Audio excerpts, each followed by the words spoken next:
membuat konten ini karena saya sedang belajar untuk mengelola keinginan. Jadi keinginan katanya adalah sumber penderitaan, tapi keinginan juga adalah sumber kehidupan. Nah, artinya kita perlu belajar bagaimana memposisikan si keinginan ini. Ya, keinginan bisa datang dari luar, juga bisa dari dalam. Keinginan yang datang dari luar ini yang sering jadi masalah. Jadi sering menjadi semacam pikiran berulang di dalam pikiran.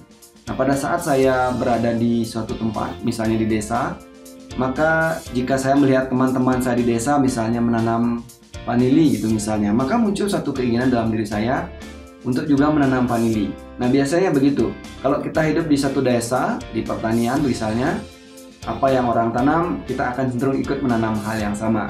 Baru-baru ini kan ada beberapa video yang lagi viral, misalnya tentang bertani porang, ya. Orang serentak bertani porang. Kemudian datang ide untuk bertani hidroponik, maka orang serentak bertani hidroponik. Itu karena keinginan itu datang dari luar. Kita mengidentifikasi diri kita dengan sesuatu yang datang dari luar. Nah, maka keinginan-keinginan itu akan timbul. Nah, sebagai pengusaha misalnya, apa yang tren saat itu, maka akan diikuti. Nah, artinya memang keinginan inilah yang digunakan oleh para pedagang, ya, dalam hal ini membuat iklan. Jadi kalau misalnya ada seorang model memakai sepeda motor tertentu atau menggunakan bilang baju tertentu, maka itu akan membuat seorang yang menonton, yang mengidolakan, itu ingin membeli. Karena ini yang disebut dengan bagaimana keinginan itu dipicu dari luar. Keinginan semacam ini tidak ada habisnya, makanya dibilang sebagai sebuah penderitaan. Jadi penderitaan itu adalah ketika keinginan tidak terpenuhi. Yang namanya keinginan dari luar itu tidak akan pernah habis. Ketika saya ingin A, dapat A, maka saya ingin B. Dapat B, ingin C, dan seterusnya, nggak pernah habis. Nah, inilah yang disebut dengan sumber penderitaan. Keinginan sebagai sebuah sumber penderitaan. Ya, ketidakterpenuhan atas keinginan itu menimbulkan rasa tidak bahagia di dalam. Lalu bagaimana mestinya kita melakukan keinginan? Apakah kita menghilangkan keinginan kita? Nih, saya baru belajar ya, jujur saya baru belajar. Apakah saya harus menghilangkan keinginan saya? Saya ingin makan nih, ingin makan, enak. Terus saya di pikiran saya, nggak boleh nih membiarkan nafsu, misalnya keinginan dan nafsu saya. Lalu gimana dong? Saya ingin makan, ya. Nah, yang bikin saya tidak puas saat saya terpenuhi itu adalah ketika saya makannya dengan tidak sadar, tergesa-gesa, ya.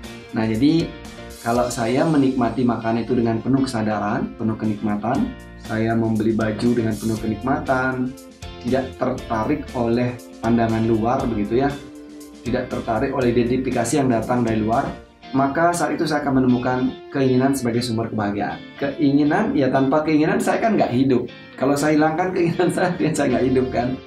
Sejauh saya makan, saya kan masih perlu makan nih. Sejauh saya perlu bergerak, di situ masih ada hasrat, masih ada keinginan, masih ada nafsu ya. Untuk paling tidak untuk berpindah, paling tidak untuk makan, untuk hidup. Sehingga yang perlu saya lakukan adalah saya harus hidup dengan keinginan yang luar biasa bagus. Nah, tetapi ini pelajaran yang saya dapatkan, bagaimana kita hidup dengan keinginan yang penuh dengan kesadaran. Artinya itu memang datang dari dalam diri saya.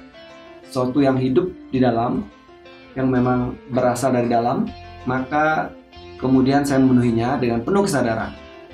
Jadi keinginan yang merupakan sumber hidup adalah keinginan yang disadari, dipenuhi dengan penuh kesadaran. Sedangkan keinginan yang menjadi sumber penderitaan adalah keinginan yang bersifat tidak disadari, yang berulang-ulang di alam pikiran kita, yang pada akhirnya tidak ingin kita wujudkan juga karena itu adalah keinginan orang lain.